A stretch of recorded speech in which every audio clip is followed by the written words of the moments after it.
ہر انسان کی زندگی میں ایسے واقعات پیش آتے ہیں جس میں وہ پریشانی کا شکار ہوتا ہے۔ اس پریشانی کے موقع پر کیا کرنا چاہیے، یہ قرآن کریم نے ہمیں اس کی جگہ جگہ تلقین فرمائی۔ سورہ آل عمران کی آخری آیت ہے، یا ایھا الذین آمنوا اصبروا وصابروا ورابطوا واتقوا اللہ لعلکم تفلحون۔ اس میں پورا لائے عمل اللہ تبارک و تعالی نے بتایا ہے پریشانی کے حالات میں انسان کو کیا کرنا، جس کا خلاصہ یہ ہے کہ انسان کو جب بھی کوئی پریشانی لاحق ہو، کوئی صدمہ پیش آئے، کوئی مشکل پیش آئے، تو اس کے تین کام، میں پہلے خلاصہ بیان کر دوں پھر اللہ نے توفیق دی تو اس آیت کی تشریح کروں۔ خلاصہ قرآن و سنت کی تعلیمات کو سامنے رکھتے ہوئے ہر پریشانی، چاہے انفرادی ہو چاہے اجتماعی ہو، ایک آدمی کی ہو یا 10 آدمیوں کی ہو یا پورے ملک کی ہو یا پورے مسلمانوں کی ہو، کوئی بھی پریشانی انسان کو پیش آئے تو قرآن و سنت کی تعلیم یہ ہے کہ تین کام کرنے چاہیے۔ پہلا کام، اس پریشانی کو دور کرنے کے لیے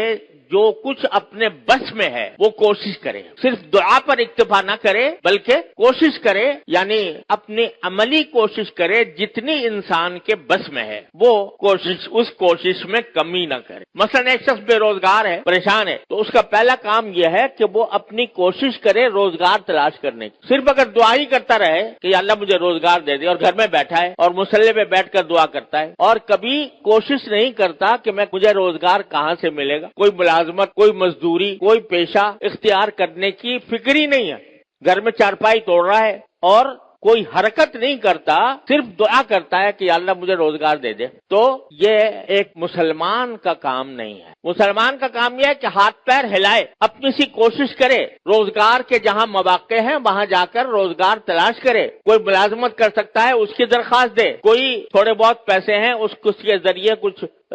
روزگار بنا سکتا ہے اس کی کوشش کرے، پھر اللہ سے دعا کرے۔ تو پہلا کام جو ہے وہ اپنی سی کوشش کر لینا، ہر کام میں، ہر معاملے میں۔ ایک شخص بیمار ہے، بیماری کے اندر پریشان ہے بیماری کی وجہ سے، تو اس کا کام یہ نہیں ہے کہ بس بیمار ہے تو بیمار پڑا رہے اور صرف دعا پر اکتفا کرے، بلکہ سنت یہ ہے نبی کریم صلی اللہ علیہ وسلم کی کہ کسی علاج کی فکر کرے، اپنی سی کوشش جو بیماری کو دور کرنے کی ہو سکتی ہے وہ کرے اور پھر دعا کرے، اللہ تعالیٰ کی طرف رجوع کرے۔ بھروسہ اس کوشش پر نہیں، بھروسہ اللہ تعالیٰ کے قدرت پر، اس کی رحمت پر۔ اپنی کوشش اس لیے ہے کہ میرے اللہ نے مجھے حکم دیا ہے، میرے اللہ نے یہ کہا ہے کہ ہاتھ پاؤں باندھ کر نہ بیٹھو، کوئی کوشش کرو، کوئی قدم بڑھاؤ، اور اس قدم بڑھا کر پھر اللہ پر بھروسہ کرو، پھر اللہ سے دعا کرو۔ اجملوا فی الطلب وتوکلوا علیہ، اپنی سی جتنی کوشش تمہارے بس میں ہے وہ کر گزرو اور اس کے بعد اللہ تبارک و تعالیٰ پر بھروسہ کرو، اس سے مانگو کہ یا اللہ میرے بس میں تو اتنا کام تھا کہ میں یہ ہاتھ پاؤں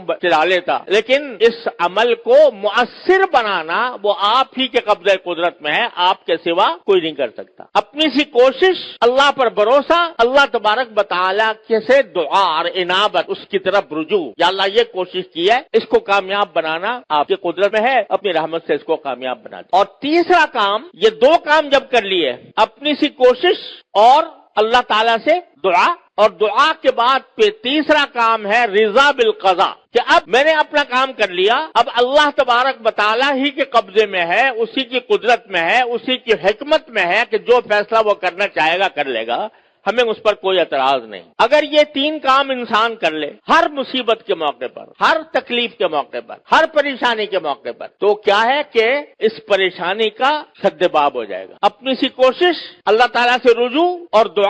دعا بھی اہتمام کے ساتھ، اور پھر کہتے یا اللہ میرے بس میں اتنا ہی تھا، میں نے کر لیا، اب اس کو انجام تک پہنچانا وہ آپ کا کام ہے، آپ جو فیصلہ کریں گے اسی پر میں راضی ہوں۔ اگر میں بے روزگار ہوں اور روزگار کے لیے میں نے کہیں پر کوشش کی ہے، کوئی ملازمت کی درخواست دی ہے، ایک دو جگہ میں نے چلا پھرا ہوں اور اس کے بعد اللہ تعالیٰ سے دعا کر لی کہ اللہ مجھے روزگار عطا فرما دیجئے، اب آدمی کو یہ مطمئن ہونا چاہیے کہ میں نے جو اپنے کرنے کا کام تھا وہ کر لیا، اب اللہ تعالیٰ جو فیصلہ کریں گے وہی بہتر ہوگا۔ روزگار مل جائے گا، اللہ کا شکر ہے، نہیں ملے گا، جب تک نہیں ملے گا صبر کروں گا، اللہ سے کوئی شکوہ نہیں کروں گا، اللہ سے کوئی شکایت نہیں کروں گا، گلہ نہیں کروں گا۔ تو یہ تین کام ہیں جو ہر پریشانی کے وقت